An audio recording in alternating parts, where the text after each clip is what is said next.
Hi, folks. Ryan Honeyman here from Lift Economy. Many folks have come to us over the last 10 years and asked, how do I get more involved in creating an economy that works for the benefit of all life? They also ask, what skills and experiences do I need to help make this transition?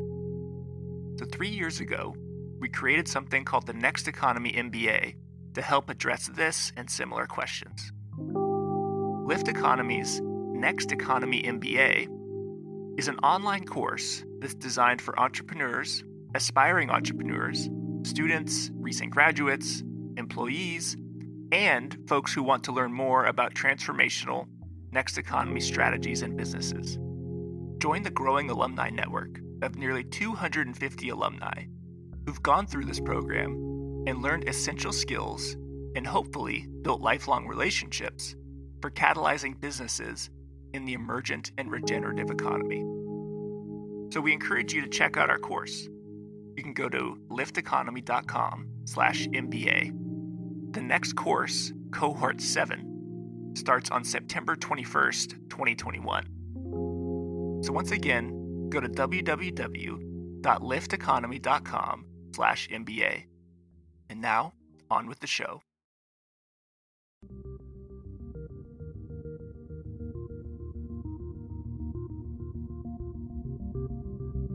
Welcome to Next Economy Now.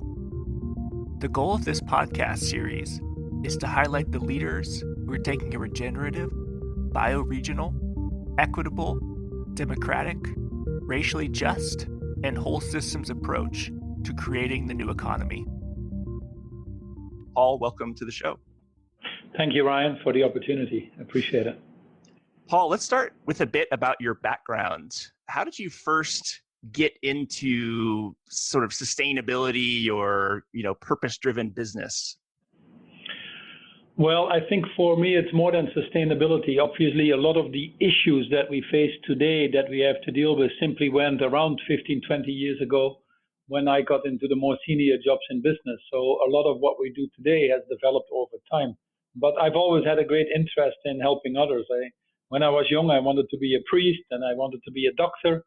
All that didn't work out for me, so I ended up doing business, often a alternative that is easiest to take if other things don't work. And the more I went into business, I discovered obviously the power of business to drive change.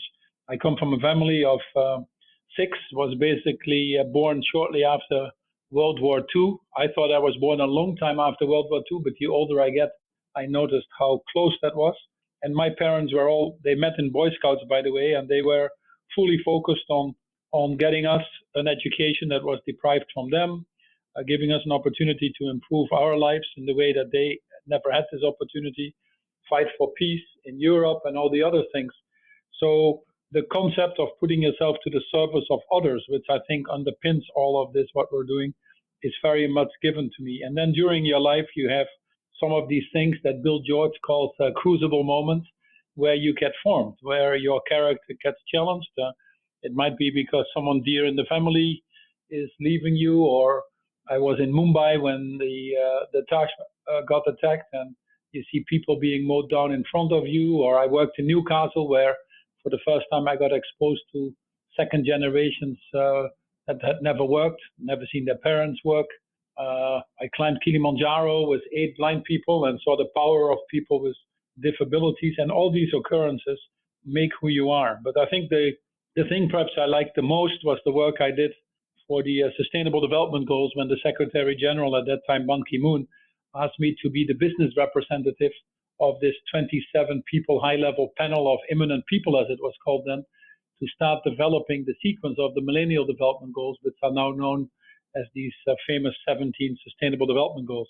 And there we got exposed to all walks of life, all parts of society, and that was like drinking from a fire hose. And a lot of that, fortunately, we've been able to implement in Unilever and has served as well. And when you first became CEO of Unilever in 2009, was sustainability really popular then, or did you have to sort of popularize it within the company? Well, one of the reasons I joined Unilever and I was the first CEO coming in from the outside, because I was attracted to the company for its values that really go back to Lord Lever, who started his business in the end of the 19th century in Victorian Britain and made hygiene commonplace. It was his slogan. He believed in a concept called shared prosperity, built houses for his workers, guaranteed them 6 days of pay, paid the workers when they went to World War I and guaranteed their wages and their jobs back, introduced pensions in the UK. So this man had a vision of business that needed to be done differently. And when I came into this company, I realized that I just could not demand respect from others. I had to earn that respect, especially coming in from the outside, which had never been done here before. So I dived into the history of the company. And as Jim Collins says in his book, From Good to Great, when you want to drive change, which was absolutely needed. We were at the height of the financial crisis when I came in. Most companies were hunking down and cutting costs and looking at the financials only. This company had a little bit of pressure, and I was brought in because it needed to have a different strategy and grow again. So I started by having a deep understanding of the company and its values because, as Jim Collins says, nurture the core before you stimulate progress. And knowing a lot about the history of the company then also allowed me to bring back some of these points of strength that have served us well, on top, obviously, of changing our strategy. But it allowed me to be accepted, and it allowed us to make changes at a faster pace because we just went back to the founders. The issues of sustainability are probably different now than they were 10 years ago because the world is going incredibly fast. But this company has always been on the foreground by, they started the marine stewardship of sustainable fishery or the roundtables of sustainable palm oil, or, this company has always had a little bit of a concept of doing well by doing good, which is exactly why I joined. What we have changed perhaps is over the last 10 years, be a little bolder, is a more aggressive plan, and obviously have shown that a multi-stakeholder model where you work for the benefit of the stakeholders and not to the benefit of the shareholders is actually a very good model ultimately for the shareholders. And that's probably what is more needed now than ever and gets to the heart of what you're championing, Ryan, which are the B Corps themselves. And that's obviously what Unilever has shown over the last 10 years at scale. We've made tremendous progress in building in a more sustainable and equitable model with our Unilever Sustainable Living Plan. We're being recognized for that, but on top of that, our business has performed as well with a 300% shareholder return over these 10 years, outgrowing the industry, 19% return on invested capital. So I firmly believe that that's a good result from the way we do business. And that's why the development agenda, the sustainable development agenda, is such a powerful agenda, because it also makes sense from a moral point of view, from certainly a desire to make this planet, save this planet, and save it for future generations as well. But increasingly, it's also a very attractive financial model, which should give us obviously encouragement. And you famously did not report.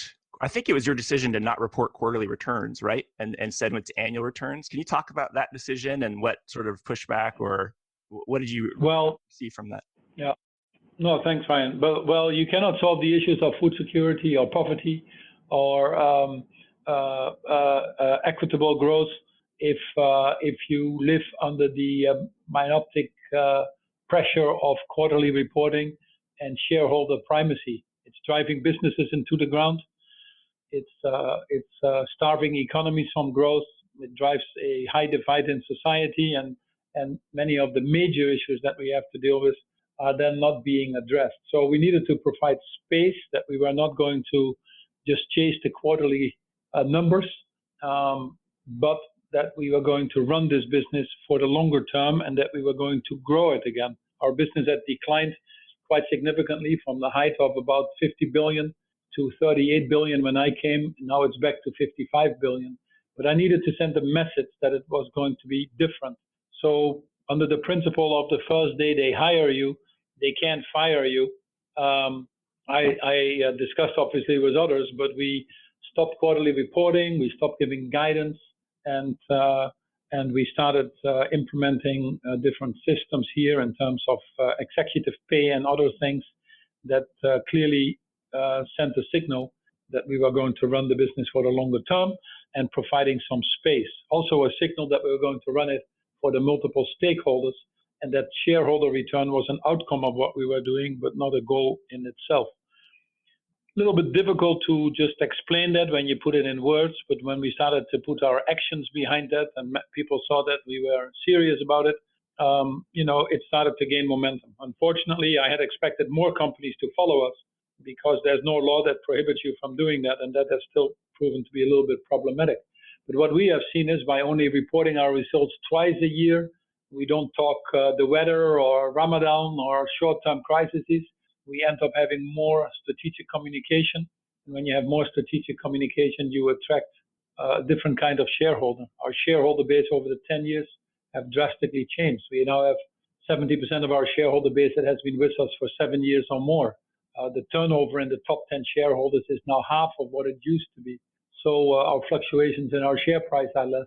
The speculators are out of it. So we have a shareholder base that more reflects now also our strategy, and obviously it has served them well. Now, on our podcast, you're actually the first CEO of a publicly traded company, although no longer. I mean, maybe the weight is off your shoulders a little bit, but what is the pressure that you feel or felt to grow? Because, there's this, better than perhaps any other large company CEO that, how do you reconcile this need for growth as a public company on a finite planet?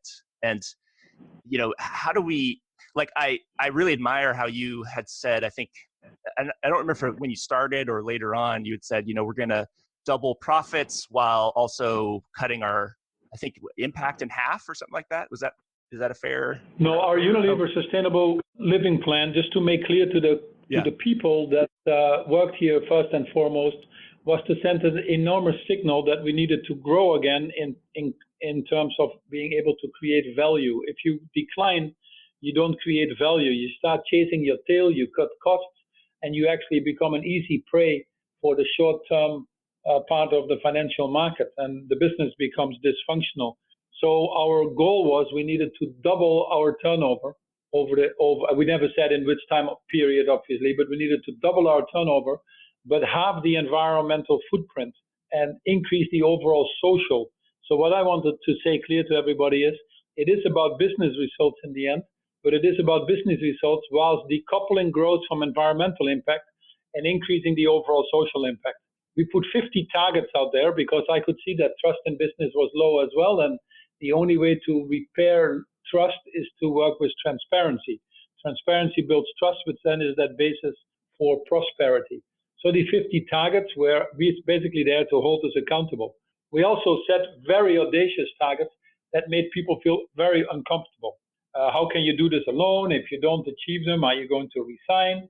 And all the other things that came with it. The skeptics came out, and there are enough of those in the world. But we did something that I think made the company a little bit more human versus a lot of other companies that are out there. We said we simply don't have all the answers, and nor can we do that alone. And that made us less vulnerable, made us more human. Others started to want to work with us. We created partnerships. And whilst we were 10% sustainably sourced 10 years ago, after working it for over 100 years, we are now 70% sustainably sourced. We have reached nearly 650 million people improving their health and well-being, whilst we were operating under a very good level of 10, 15, 20 million, and we're getting credit for that. We've been consistently now number one on GlobeScan for corporate reputation, or on the Dow Jones Sustainability Index as the number one. So, we've become the third looked up company on LinkedIn after Google and Apple, because people, especially the younger generation, want to make a difference and work for companies with purpose. So I firmly believe that what the bigger change we have made is that we've shown, especially to the financial community also, that a model that focuses on multi-stakeholders, with obviously a disciplined management team and a good strategy, is actually to the benefit of our shareholders, and that business can be done differently. There are many challenges in society that are not being addressed right now that we might have not been aware of the last 15, 20 years ago, but these challenges need to be addressed. Business cannot succeed in societies that fail, and nor can business be a bystander in a system that gives them life in the first place. So I've always felt that we need to step up to the plate. That's our responsibility if you're in a position to actually do something about it. We know that governance in the world is very difficult. We have a global governance system that doesn't quite function at a time that more and more of these issues that need to be solved, like cybersecurity or climate change or privacy, are of global nature. But then the only answer there is not to blame the politicians or start to ridicule them, although they always have a temptation to do that, but to de-risk the political process. A good example where we've done that is Paris, where in 2015 with the COP21, there were more business people, 1,800, than countries, obviously, and heavily pushing for an ambitious agreement. Whilst it's by no means enough, whilst we need to go much farther still, what we got in Paris was far more than people expected and forms the basis to accelerate from. But the private sector, on top of civil society, should take a lot of credit for that. So I think we're showing that the model we put in place, the space that we're providing around that, the way we're working on that, the transparency that we put behind our model is a good thing for everybody. Doesn't mean, as I come into your question, that it's all that easy. Unfortunately, we've pumped too much money in the global economy.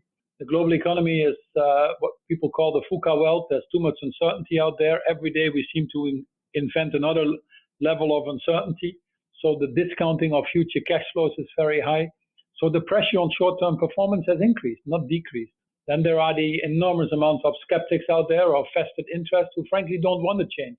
They want to make noise. They do the greenwashing perhaps if you're lucky, but they basically stay in the CSR space. I always say we need to move from CSR to RSC. RSC is, instead of corporate social responsibility, you really want to get to responsible social corporations. And that change process is difficult. Many things you can do yourself, no doubt, low-hanging fruit, but a lot of things you need the world around you to function.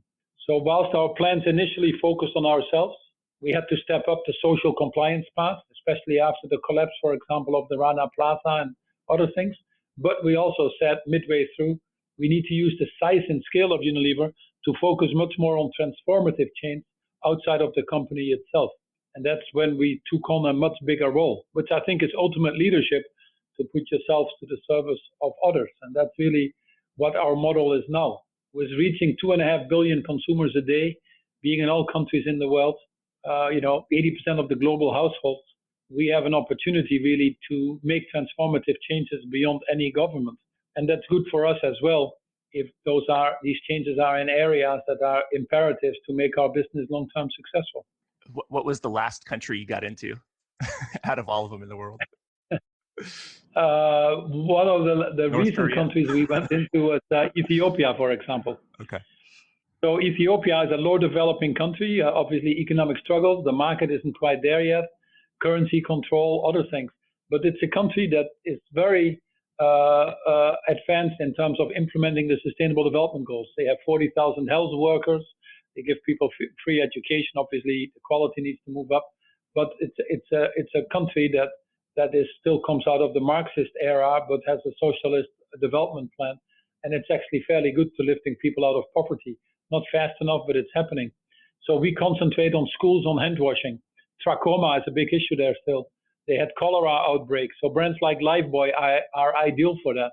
And it establishes the brand. We shipped a few million bar soaps there at the beginning. And then we work with our food brands like Knorr and give them nutrition, which is very important. We put iodine in the bouillon so that they don't have the issues of stunting or iron deficiency. And then we go into oral care. Half of the absenteeism in schools is because of oral issues. So we introduce our oral brands. And now we have a decent business in Ethiopia. Don't make money yet, but it's a long-term thing. This will be the second biggest country in Africa after Nigeria. But we do it all by taking a development agenda. Our principle is that we are there to make the country more successful.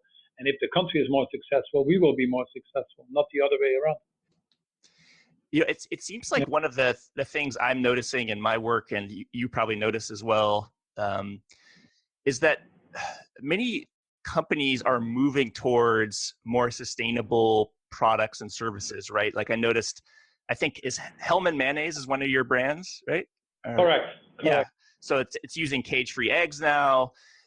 Correct. You acquired Seventh Generation, which is incredible in terms of social and environmental responsibility. Ben and Jerry's, Sir Kensington's, I think Mayterra.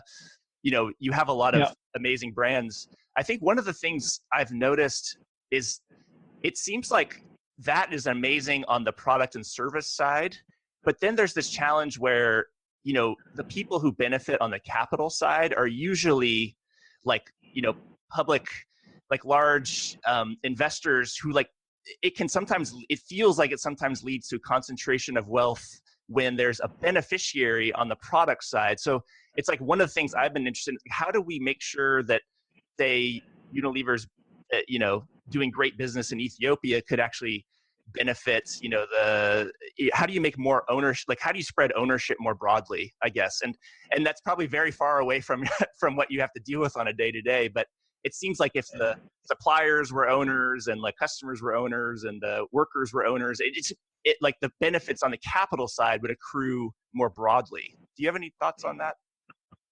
Well, I think it's absolutely important what you are saying. In the US, you've seen over the last 30 years or so, the number of publicly traded companies cut in half, and that market concentration is not necessarily healthy for an economy. On top of that, increasingly, you see these companies playing the stock market because there's more money to be earned on return on capital than there is on return of labor, hence the high level of stock buybacks or special dividends. So we have shown over and over with the work that we've been involved in with organizations like Focusing Capital on the Long Term and other things, that's not a very healthy situation. So you need to be sure that more public companies can succeed, and that wealth that is created by these companies is broader spread. And Unilever, we have an enormous shareholder base of over 2 million shareholders that benefit and that depend on their pensions, basically, of a lot of the money that we generate. So we have a dividend payout that has gone up 8% a year over the last 35 years. Anybody that has invested in Unilever has done very well and has guaranteed its retirement. So we have that responsibility. We also have a responsibility to the other stakeholders. Many companies focus on the supply chain, that is easy, and we do the same. All of our suppliers have with our responsible sourcing code, have an opportunity to contribute to making this a better world or moving to sustainable sourcing. They benefit from our capabilities and skills, but they benefit also from our business success. And with our Partner to Win program, we have very loyal supporters. The countries that we are in benefit because our business model is entirely focused on putting our brands to the service of people. All of our brands have a purpose that is so ingrained in the brand's mission, and rightfully so. Consumers don't want to buy just products anymore. They want to equally know what these products stand for. So we have a leading toilet cleaner, which is called Domestos, and that is building 25 million toilets. Because they're building 25 million toilets, they are much closer to what is going on in the market, and their innovations and their marketing plans are much more profound. A brand like Lifebuoy simply is there to help a child reach the age of 5. 4 million children still die of infectious diseases like diarrhea and pneumonia. You can cut it down by 75% with a hand washing like Lifebuoy. Or a brand like Dove that in the US stands for women's self-esteem. Women still are deprived of access to financing or education or land rights or other things. We want to change that and give women self-confidence to have the same possibilities as what we take for granted. So what we find is that these brands with a strong purpose or social mission do very well and grow faster. I've often said if I could buy all the 2,700 B Corps and call that Unilever, I'd probably even have a better performance than I currently do. So and it's the right thing to do. Brands like Seventh Generation, to think ahead with everything they do, and in 7 generations ahead. I mean, you have to get tears in your eyes. We didn't do much due diligence. I really wanted to get acquainted and partnering with them just on the concept alone. That's how we should be running the world. And increasingly, we can show that that's a very profitable way. Partly because technology has developed, which makes it more exciting. We can get now green energy at lower cost than fossil in many places in the world. And also partly because the consumers have changed, fortunately, and they're looking for purposeful brands. They want organic, bio, neighborhood, and these brands are totally on trend. And they might have been a little bit ahead of that time, was a little bit more difficult. But if you now have a brand that doesn't treat its people well in its value chain, that puts the plastic in the oceans, that has microbeads, that uses ingredients you can't pronounce, it's highly likely that your company will not do so well. So these B Corps have been very close to the consumer, externally focused, with indeed a social mission that we are now bringing into Unilever. That's why one of our goals in the 5 in the Unilever Sustainable Living Plan is to create jobs for 5 million smallholder farmers in our value chain. We're well on the way to do that. We put gender balance in our value chain. Our company is already gender balanced. Our board, our management is 50% women already, in many places more. But now we are bringing that into the value chain. So we can drive these changes with these specific targets that we set. But the more we do it, we also see that it's darn good for business and make it work for society. So we look in all what we do to all the stakeholders. And where the challenge comes in is not only the financial market, but you need to balance. Sometimes a little bit more one stakeholder, a little bit more another stakeholder. But over time, it balances out. Hence the need for this longer term model. And that's really what we are trying to put in practice. Also, don't boil the ocean at once. I'm certainly not advocating that Unilever is perfect. We have to be very careful what we do first and how to sequence things. It goes wrong when you get so passionate and you start to do things that can't really be afforded right now, where there are no real technical solutions. You know, salt, sugar, and trans fatty acids are not good in food. But if you take them all out, first of all, the consumer puts it on the plate at home by shaking the salt jar. And secondly, the product tastes so awful that nobody buys it. So some of these things you have to work your way into and do it at an accelerated pace. In some places of the world, you just can't get green energy, or, you know, so then you need to deal temporarily with fossil fuel. So don't boil the ocean at once or eat the elephant in one bite, but make these longer term plans. We've made our factories waste-free, no waste to landfill. Waste is a concept that wasn't invented by nature, but by human beings. So we can also work ourselves out of waste. But it takes a little bit of time. In 2 or 3 years' time, quicker than the 5 years we'd set for ourselves, we moved all of our factories to no waste to landfill. So don't do these things at once. Call them out, you know, that you want to do it, but make smart plans over time. So don't become your own worst enemy when you already have to deal with a lot of these forces that might be against you in this journey of change that we need. I'm curious for your analysis of the rise of more populist movements and sort of it seems to be increasing income inequality and just sort of, there's a lot of very challenging issues arising, let alone, maybe we'll talk about climate change after this, but at least around like income. And I'm curious for your analysis about, what do you, because you talk to more world leaders and other business, what is your analysis about why this seems to be rising now? What do you think is happening that's the reason behind it? Well, the first thing I think is you need to start with the positive news. Over the last decades, obviously, thanks to technological advancements and other things, we have seen a tremendous amount of people being lifted out of poverty. There are less people going to bed hungry now. There are more people in education. More people have access to water or housing. Every day, 200 million more people get lifted out of poverty. So, it's the best time to be born. But we've also discovered, especially in the financial crisis, 2007, 2008, that the way we were growing, I think, became unsustainable. High levels of corporate and public debt, overconsumption by a certain part of the population, and frankly, leaving too many people behind. And any system where you leave too many people behind, or where they feel it's not fully functioning for them, will ultimately rebel against itself. And that's what you see.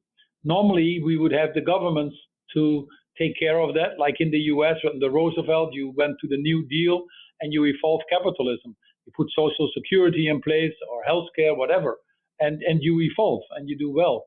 Right now, we're in a period of time where, unfortunately, global governance and rule-based systems are being challenged for the same reasons as why we haven't addressed some of these most pertinent issues of poverty, income inequality, and climate change. Whilst these issues are becoming more and more global and the effects global, the boat people, the immigration is a result of poverty. Income inequality, you can see the yellow vests in France, or climate change, I don't have to talk. It travels the world now at speeds never seen before. But unfortunately, we are at a period that global governance doesn't quite function. Populists take over. They don't have solutions. They stay in power, end up doing shorter and shorter focused things. Political cycles are getting shorter. The global governance structure doesn't really attack these issues, and people start to react to symptoms, but don't take the time out anymore to attack these underlying causes. As business, you have a longer term view. You're in more countries. You don't get elected, at least to some extent, and you can perhaps spend more time on the underlying causes. And what we do at Unilever then is to say, or what I will focus on is to say, how can we help de-risk this political process? In essence, you have to believe in the goodness of people, but then you have to ask yourselves, if we all believe in the goodness of people, there's no CEO who wants more unemployment or more people going to bed hungry or more people dying from air pollution. But then why collectively do we create these terrible results, if you want to?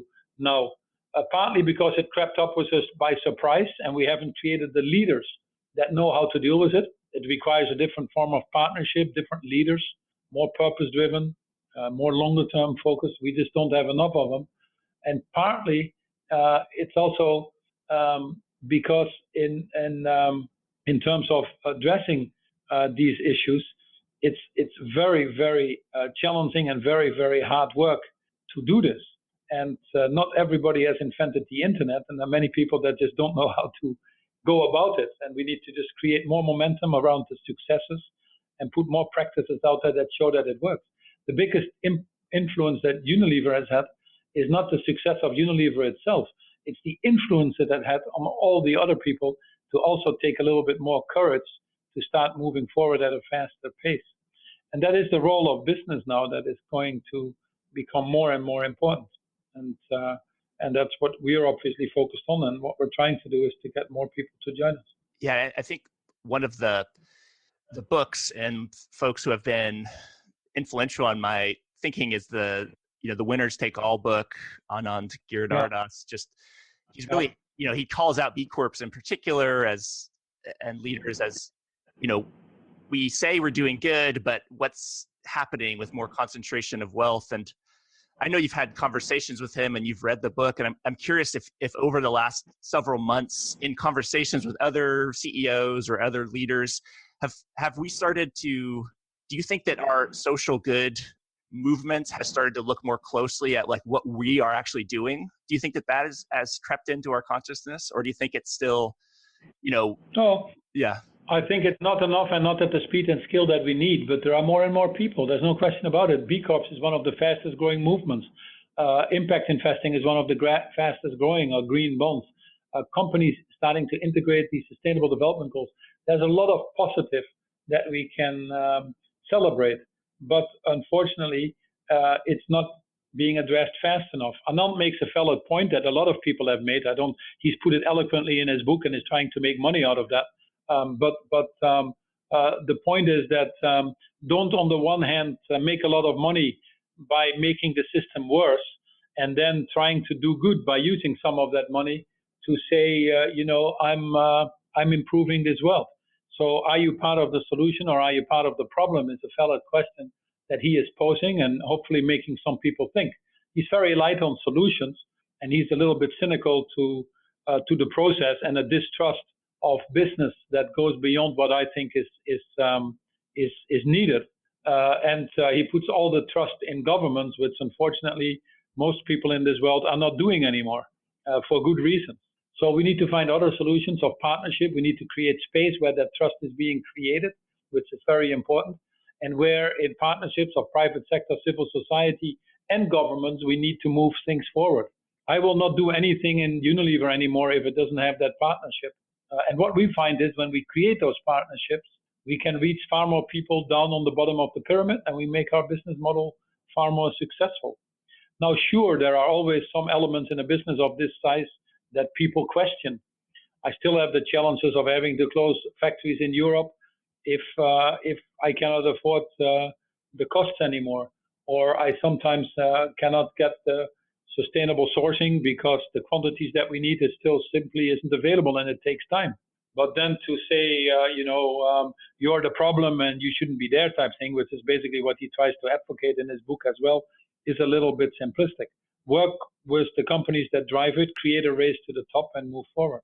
Right now, we're at a very delicate point in society, coming back to your previous question, because we are all geared with the short-termism of the financial market, the short-termism in the political environment to react to the symptoms, as I said, and often with dysfunctional responses. But we don't take out the time to work on the underlying causes. Under the principle, as I said, that there are no bad human beings, why do they behave this way? It's because the boundaries that are put upon us make us behave this way.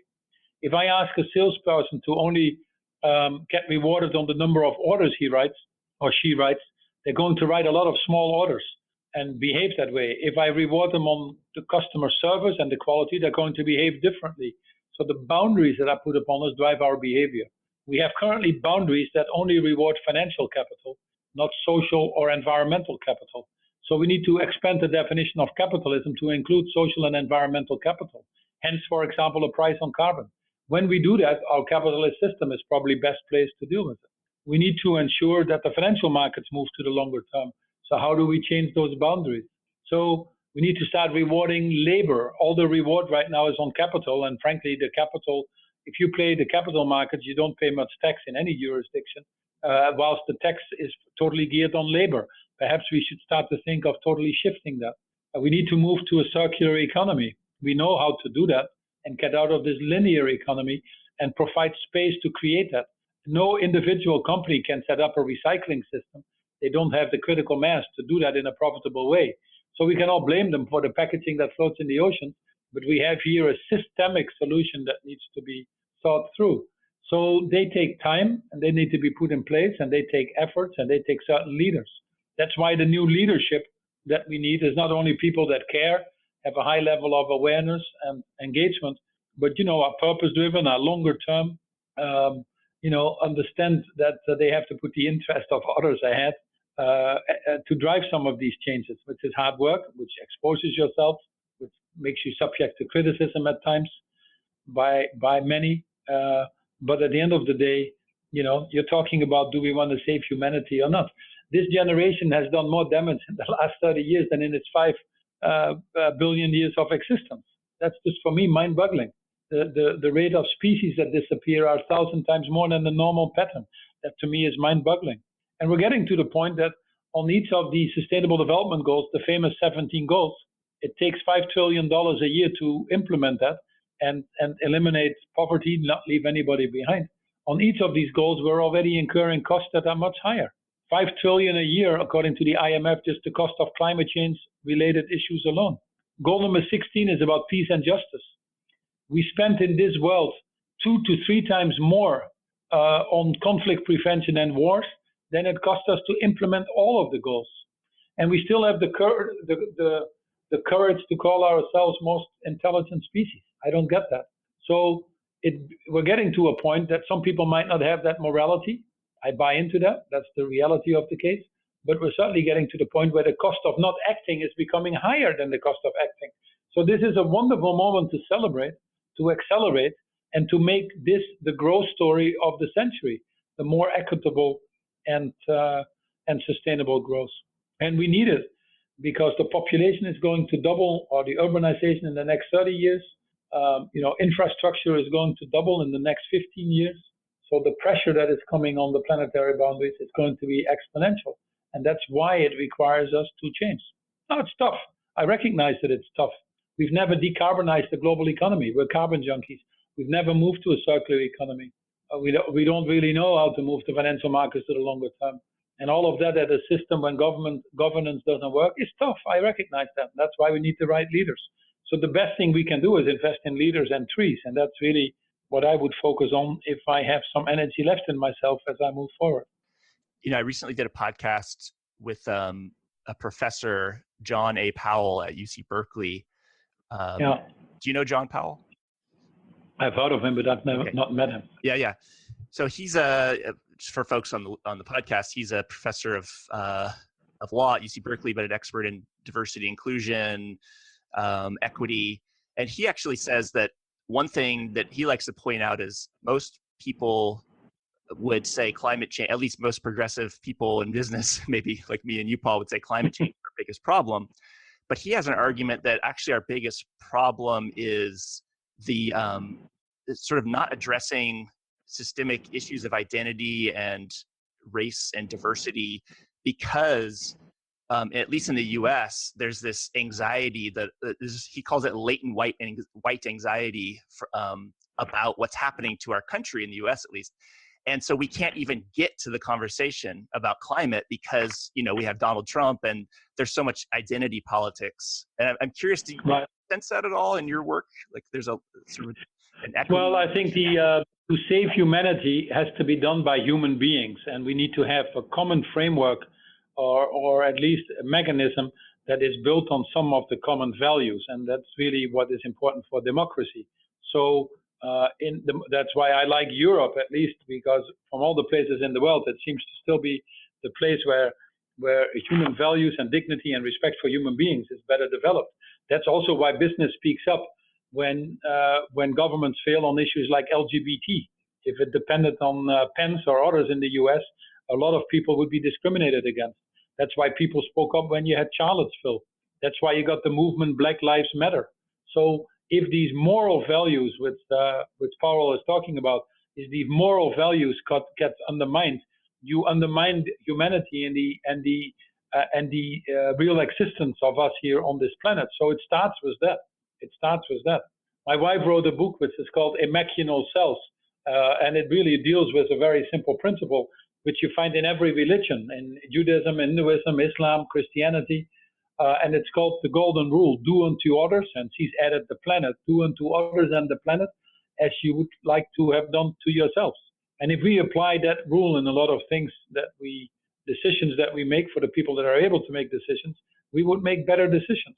I don't want my children to be in slave labor. Then why do I allow slave labor in my value chain?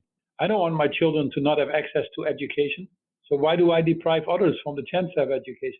I certainly want my children to pass the age of 5 or not go to bed hungry.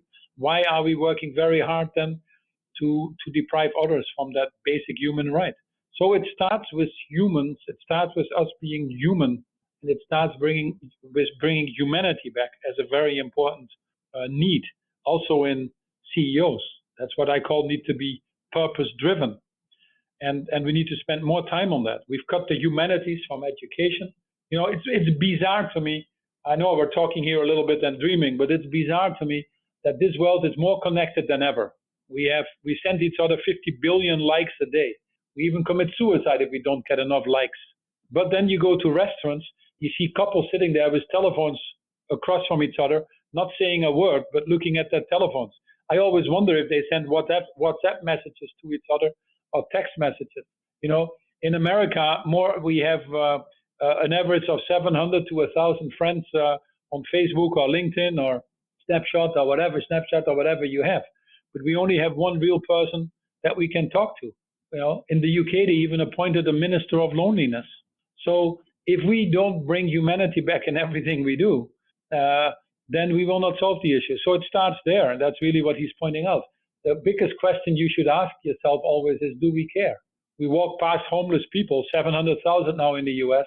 Cities like San Francisco, where I was recently, or Seattle, it's worse than I see in Africa. Living in tents along the highway, plastic sheets. Do we care? We drive by there in our fancy cars. I'm happy to have a Tesla or driverless car, to go to work, to be unhappy. But do we care? We know how to build houses. That's not an issue. We are drowning people on small island states. Do we care? We think it's cool to buy a $1 t-shirt whilst people are being treated in slave labor in the garment industry. Do we care? So the big question starts with humanity. Otherwise, you don't create purposeful leaders that drive that change against all these odds. The only way you survive in this world that has a certain level of insanity going on now is to be very strongly purpose-driven. Otherwise, it doesn't work. It's amazing to me, with all the pressure we have in Unilever and all the changes we have to make to simply survive in a system that doesn't quite work, how high the engagement score stays, which is on the top of the top tercile of 8,000 companies we compare ourselves with.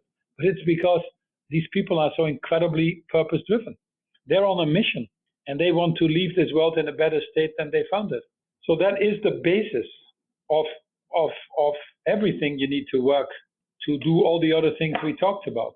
So I could not agree more with that, and I could not stress more the need to ensure that we create more people that are able to take on these responsibilities that come with them. On the solution side with climate change, are you familiar with Project Drawdown by Paul Hawken?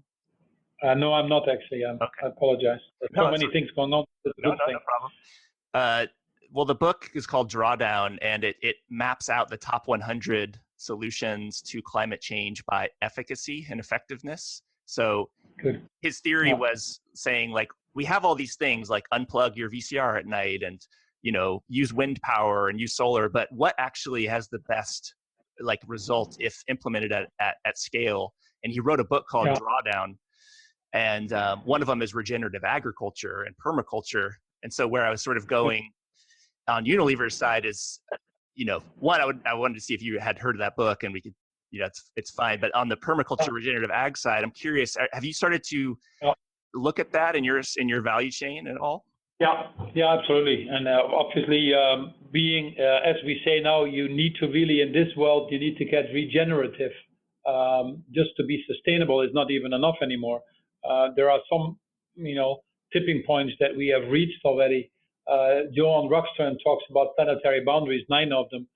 4 of them are already beyond the tipping point. So we have to make things better, not avoid things from getting worse. So regenerative as a concept is a very important thing that needs to be entered into every business thing. I appreciate you pointing out the book, and I've written it down, so I will read that. But for example, on climate change, one of the things we are working is deforestation is again up 51% last year, or in 2017. We don't have the 2018 numbers yet, versus the year before. We're cutting down the lungs of this world. Hubert Reeve, who is a philosopher in Canada, said it well when he said, "Man is the most insane species. He worships an invisible God and destroys the visible nature, not realizing that the visible nature he or she destroys is the invisible God he worships in the first place." So 30% on climate change, the natural solution, 30% is actually in reforestation, in restoration of degraded lands. And that's a natural solution at relatively low cost. But we are just on steroids to get a quick kick out of cutting down forests. So we very much have created coalitions on food and land use. Food waste, 30 to 40% of the food that we produce is wasted. If food waste alone would be a country, it would be the 3rd biggest emitter of carbon after China and the US. So we've created an initiative called 12.3. Goal number 12 is responsible consumption.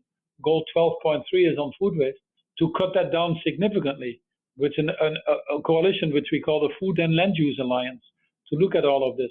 So these are regenerative natural solutions. And in our own sourcing, we obviously do the same. We're very heavy into tea or palm oil, and we're moving all in that direction. What we find very simply is that better agricultural techniques, we can increase the yield always by 2, 3, or 4 times. Then we need to make it sustainable. And for us, it's sustainable also means a heavy social component to this, and then increasingly looking at regenerative. So it's a must for every company. We have a wonderful opportunity because the Biodiversity Convention is going to be in China in 2020.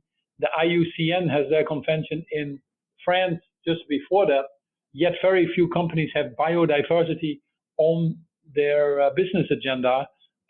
Yet they fully depend for their businesses on natural capital.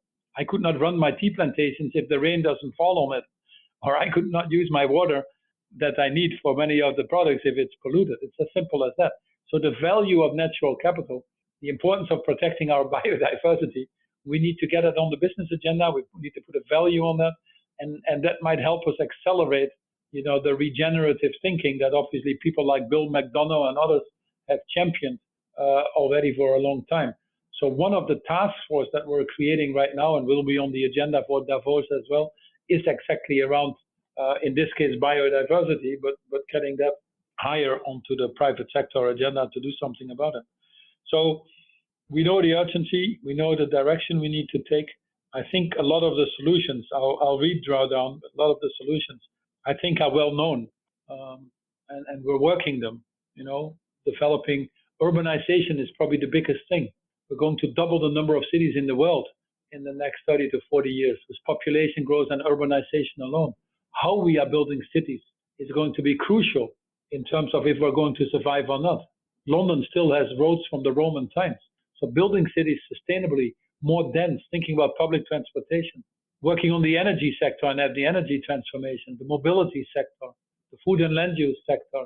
These are areas that are priorities to move to a green energy. But the good thing now is to a green economy. But the good thing now is we have the answers. We know how to do it. And it's becoming within our reach.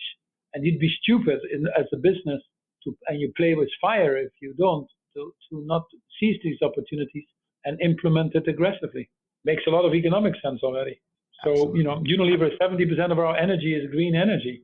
I've never had a payout for any of the decisions we've taken that was more than 3 years, for example. Well, Paul, I know you're a very busy guy, even though. So I guess this is maybe one last question or two for you is, now that you've no longer the CEO and you don't want to be called former CEO of Unilever, No. maybe the question is like, what's next for you? What do you really see in the future for yourself? Well, first of all, there were many people that run around that say what they used to be. I came from Harvard, or that's not important. What are you doing? What are you doing to make this a better world?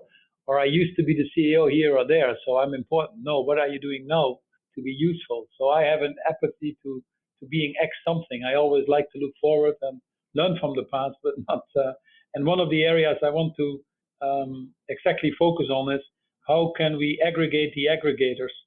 Thousands of flowers are blooming around changing the fashion industry or climate change or biodiversity or moving the financial market to the longer term, creating different standards that measure natural or social capital. There is a unique opportunity to bring these associations or efforts together and to move it forward at faster scale by aggregating the aggregators. I've become the chairman of the International Chamber of Commerce, which has 45 million companies associated with that. The World Business Council for Sustainable Development, I was the chairman of. The UN Global Compact, which is probably the biggest association with 12,500 members implementing the Sustainable Development Goals. I'm the chair of the B team that we have created of more courageous leaders to move faster. And the idea there is if we can bring these organizations together somehow and run the same agenda, basically around poverty alleviation, income inequality, climate change, we can actually move the private sector faster and implement the Sustainable Development Goals, which are clearly off track right now at the pace that we need and leave nobody behind. And that's really an intersection of the private sector with civil society and governments that I have played over the last 10 years, a role in some of these things, and that hopefully I can play an even bigger role as we move forward, and doing that with the right people. So hopefully having fun along the way as well. It's not going to be easy, but I think we have long ago realized that we belong to the 2% of the world population that can do what they want, that are financially independent, can live where they want, and that's not true for the other 98%. So in that case, it's our duty to put ourselves to the service of the other 98%, and that's what I'm going to do moving forward. I don't know where it leads to. There's a certain level of uncertainty, like anything, certain level of anxiety, but I certainly look forward to it. And that's what made me decide that 10 years in Unilever and learning a lot and appreciating that opportunity a lot, it's time to hand that over. You don't want to overstay and to start working on some of these other things that I was starting to spend already more and more time on over the last few years. So I don't know if that's a full answer, but come back in about 6 or 12 months, Yeah. People say, what's your new title going to be? And I was telling you on the phone, it's going to be Space Transformer. We have to transform the space that we're in and create a new system for everybody. Just tell your kids you're moving back in with them. That would see what they say. It's like graduating college, but reverse. Yes. I don't look forward to that one. Yeah. Anyway. Okay, Paul. Well, where can folks learn more? I know that you're active on Twitter. Any other, maybe say that Twitter handle, and any other ways that folks can follow your work? Well, they can follow me on Twitter. It's at Paul Polman. It's about as simple as it comes. And I put blogs out there quite often. We do these type of things, the podcast. I like to work a lot with young people and bring young people together because these are the change drivers. So in a lot of these networks, One Young World or We Organization or Enactors or Global Shapers and all the other ones, I'm out there quite often, and then hopefully have opportunities to meet some of these great leaders and help them be successful, because that's really what we are all about now. And if I can be of service to some of them in one way or another, just reach out and send me a message, and hopefully we can do something about it. One day or another, I might even be so crazy to write a book. I've not had that courage, and I've been too busy doing things. But if there's enough interest to put some of this on paper and help other people move faster, I might be convinced one day. I've always been hesitant as a CEO to write a book, because many of these books are eco trips, and then often the company 1 or 2 years later does terrible. So there's not much track record in these things. But now that I'm perhaps entering a different state of my life and am out of my previous job, there might be an opportunity. So give me some ideas. Absolutely. And I'd be willing to listen to that. But meanwhile, you've given me an assignment to read Drawdown, so I've already ordered it on my iPad. So look at that. I was going to send you the link. About multitasking. Yeah. Okay, Paul. Well, thanks so much for joining. You've definitely been an inspiration to the B Corp community and social entrepreneurs, and sort of facing almost single-handedly into the headwinds against the capital markets to sort of promote sustainability. So I really want to honor and appreciate you for all your work in making sustainability more common and popular. Well, let me be honest. I think the B Corp and the B Lab and the whole movement there is an inspiration to us. Often I have dinners with B Corp leaders, and I had one the other day at Walter Robb's house. He very kindly put a group of people together. It gives me confidence in the future. It gives me confidence in the younger generation. It gives me confidence to not only give them a seat at the table, but to give them the table. So thanks for what you're doing, and obviously lots of success on the journey as well. Next Economy Now is a production of Lift Economy. To listen to all of our episodes, go to lifteconomy.com/podcast. That's LIFT economy.com/podcast. You can also sign up for our monthly newsletter at lifteconomy.com/newsletter. Please also rate and review our podcast on iTunes, Spotify, Stitcher, or wherever you get your podcasts. Thanks for listening.